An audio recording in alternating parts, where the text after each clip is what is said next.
In 1906, Teddy Roosevelt lost his temper. It was an epic temper tantrum. It would ruin over 100 lives, echo through the halls of Congress. Its effects would last 100 years. Here is what he did. On October 3, 1906, Roosevelt personally issued Special Order 266. With this act, he kicked 167 members of the 25th Infantry Regiment out of the Army, the all-black 25th Infantry Regiment. This was the same regiment he had fought side by side with in the charge up Kettle Hill 8 years earlier. Someone had shot up the town of Brownsville, Texas. Teddy was tired of waiting for the legal process to find out who did it. He knew who did it. "These men are bloody butchers," he said. So he just kicked them out of the Army. This was not the first time Teddy had lost his temper.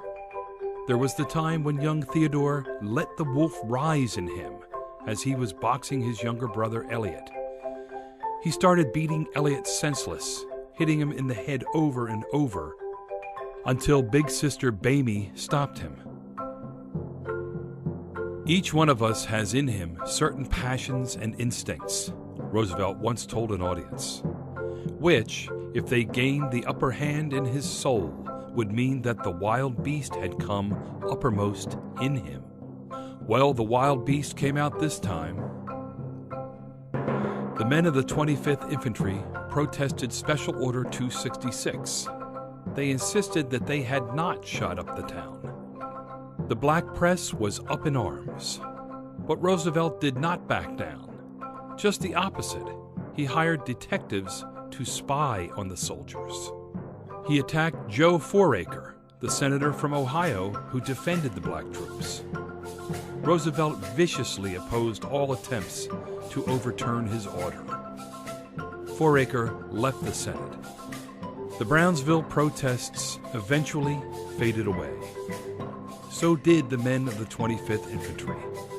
Deprived of their Army pay and pensions, barred from employment in any civil service, they joined the bleak workforce of black men struggling to survive. A half-century passed. Then, one day in 1967, a writer named John D. Weaver was looking through a scrapbook of family photos.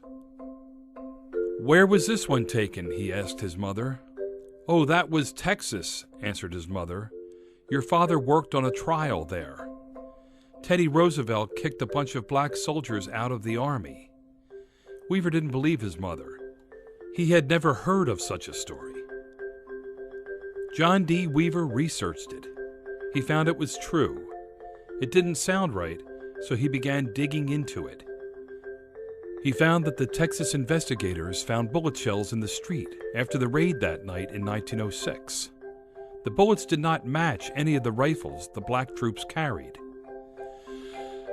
John D. Weaver found that a great deal of the evidence against the men of the 25th was bogus.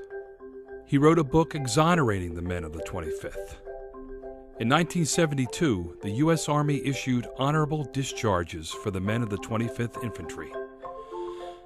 They gave the last surviving member of the regiment a check for $20,000. Historian Lewis L. Gould called it the writing of one of the most glaring miscarriages of justice in American history. Now, I have written an ebook about the whole episode. My name is Tom Durwood. I teach English at Valley Forge Military College. You can read all about this for free at my website, teddystantrum.com. You can buy the ebook for $7.